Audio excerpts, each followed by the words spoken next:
broken my wrist skiing. Sure. Okay, and I have a plan that has a $5,000 deductible. Okay. Okay, what's going to happen? Well, a lot's going to happen. You're going to get x-rays, you're probably going to see a couple of different doctors, and most likely the ER is going to send you to some sort of more bone specialist type doctor. Okay. So usually in the emergency room they'll set you, I mean if it's serious they'll put you into surgery right then and there. If it's just something like a broken arm, they'll set it. That sounds pretty serious to me. Well, a broken arm that doesn't need surgery, okay. I guess would be a better way. Okay. Shattered arm would be. As opposed to the guy who's having a heart attack over here, the broken arm waits, okay. Right. Okay. You probably wait for a long time. Right. The broken arm, they'll set it, and then you'll go see an actual specialist doctor.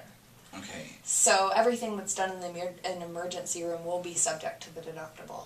So if your whole cost of just the emergency room is $3,000, you're going to be subject to that because your deductible is $5,000. Okay.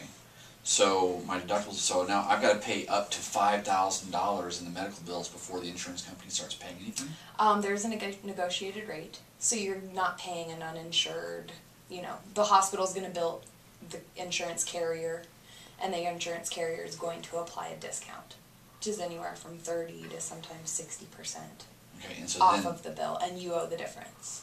Got you, but the insurance company still hasn't paid anything. They pay the difference. Well, they the do? Negotiated rate, yeah. Oh, they do? Okay. Because the doctor says, well, I charge this. Anthem says, well, our discount negotiated rate for the client is this, and they're going to pay the difference. Okay. So the insurance company pays part, and then I'm paying part up to my deductible, and then once I hit that deductible amount for this hypothetical at $5,000, at that point I owe nothing else. That's when it gets really confusing. Oh, it gets confusing there. I thought it was already confusing. Okay. So the second piece, which in my opinion is absolutely the most confusing part of insurance, not all plans have it, but the majority of plans have what they call co-insurance. Co-insurance. Okay, yeah, we started talking about that. So you meet your deductible, and on all plans there's going to be a deductible, and I always tell people to look at the out-of-pocket maximum, because that's going to be what your full exposure is. So let's say you have a deductible of $5,000. Your out-of-pocket maximum is $7,500. So basically, you're going to pay the $5,000. Let's say you have a $30,000 surgery. The first $5,000 is your deductible, which you owe, and then you're going to pay the co-insurance, which is a percentage, usually 20, 30, or 40%, up to the out-of-pocket maximum. Okay. So. You getting all this? Okay, so at $5,000, we've completed our deductible. But now we have $30,000. We have another $25,000 in bills. Right. On this hypothetical $30,000 surgery. Right. Now, basically, I have to pay whatever. Like if my plan is a 20% co-insurance, then I have to keep paying until I reach $7,500 out of my pocket. Right. And then I don't have to pay anymore. Right. Then it's 100%. Finally. Oh, finally I get to the point where I don't have to pay anymore. Which I don't understand why they don't just say, this is your deductible, once that's met, you're at 100%, because the co-insurance makes things very confusing.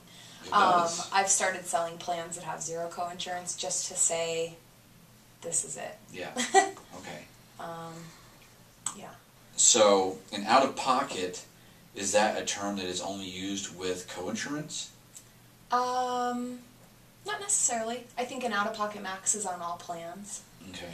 A lot of plans, a good thing to look at or have your broker or the insurance company send you is called a plan description form. Okay. This is going to tell you on pretty much every scenario you could be involved with what it's going to be, how it's going to look on your coverage. Okay, you told me to come back to this. You said it would be a good thing to cover in-network. I'm assuming in-network means that there is also a out-of-network. Out-of-network. Yep. Okay, so what's the difference between in-network and out-of-network? It's whether your doctor is contracted or not with the insurance company. Okay, so my doctor is contracted with the insurance company. Does that mean that he's in on the... He's in on the deal. He's in on the deal. So are all of my doctors like representatives of insurance companies, basically? Kind of. A little bit. I mean, in the sense that they also will trust the same company that you do if they're contracted, or know that the insurance company pays their bills and is processing claims accordingly. Okay. Most people, you know, the majority of the companies I sell, Anthem, Cigna, the larger ones, almost every hospital and most of the doctors are going to be on the plan. So it's going to be, you're going to have to dig for a doctor that's not, but it does happen. Okay. You're still going to have coverage, it's going to be quite a bit less. Usually the co-insurance is more like 50%. Okay. Things like that. You're saying if I go out of network? Mm-hmm. Okay, so if I'm in network, my insurance company and the doctor are in cahoots. Yep. They've decided to have a contract between the two of them, and in that particular contract, they have made decisions on how they're going to handle the financial situation between them. Exactly. So I go to that doctor, and because I go to that doctor, my insurance company says, if you go to these doctors that we've contracted with, we will cover you. Right. If you go to a doctor that we do not have a contract with, you're on your own. You're still covered. Oh, you're still covered. Yep.